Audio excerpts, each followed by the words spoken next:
We have reached the shrinkage is actually good phase of the Trump economy with Peter Navarro. Peter Navarro is Donald Trump's former trade advisor, and he's sort of like an economic Mad Libs generator. He went on CNBC to address the shrinkage of the GDP, and he is telling us this is actually a good thing. Let me explain it to you. You might be saying, wait, I thought economic growth was good. No. Economic shrinkage is good. I got to say just one thing about today's news. That's the best negative print I have ever seen in my life. And the markets need to look beneath the surface of that. We had a 22% increase in domestic investment. That is off the charts when you strip out inventories and the negative effects of the surge in imports because of the tariffs. You had 3% growth. Did you guys catch what he just did? He's been telling us the tariffs are phenomenal for months. And now he goes, if we remove the negative effects of the tariffs, which I have never previously acknowledged is a thing, if you remove all of the bad things that the tariffs are doing, then we actually had growth, as if that's supposed to be reassuring. This is like an Orwellian up is down, down is up, black is white sort of thing. Shrinkage is growth. If you remove all the calories, the cheeseburger is a very low calorie thing.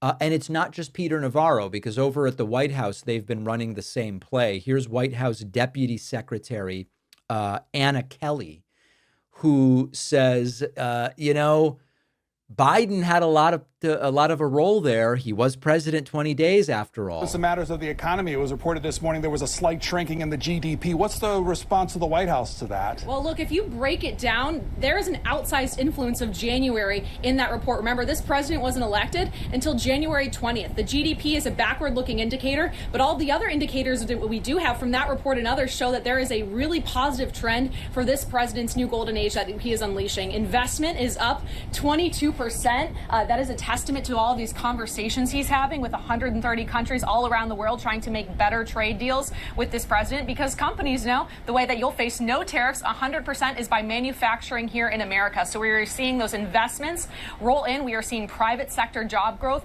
increase. We are seeing retail shopping increase. All of the signs trend that the new golden age is underway thanks to this president's economic leadership. That's a big, fast word salad.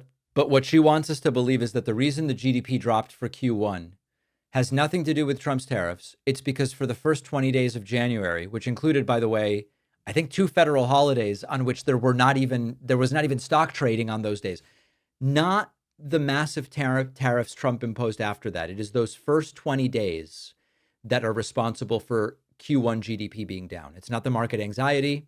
It's not the pullback in investment that businesses tell us they're making.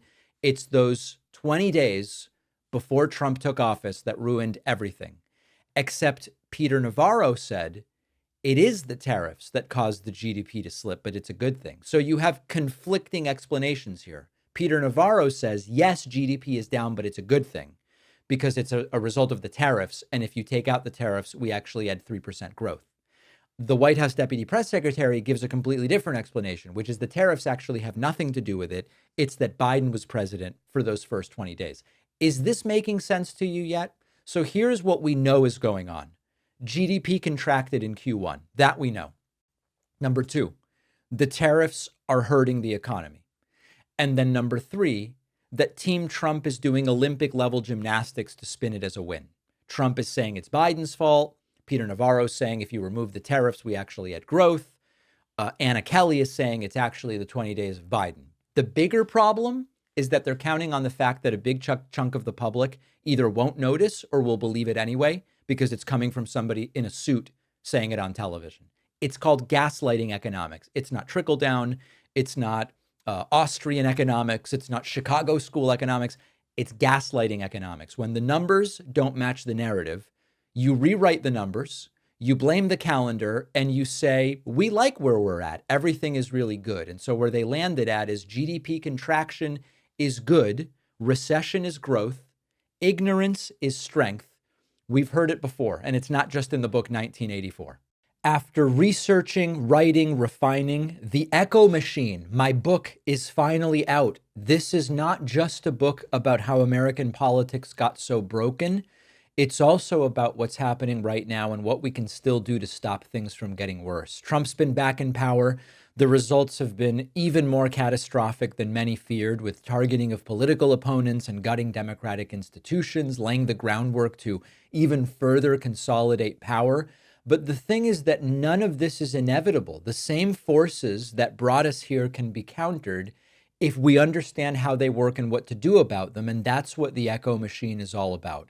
Some say that without corporate media backing, books like this can't succeed. I think we can prove them wrong. You can get the Echo Machine right now at davidpakman.com/echo on Amazon, Barnes & Noble, Audible, Kindle, or by calling any local bookstore and asking them to order it. This book is more important than ever. If you care about what happens next, and I do, check out The Echo Machine today at davidpakman.com/echo.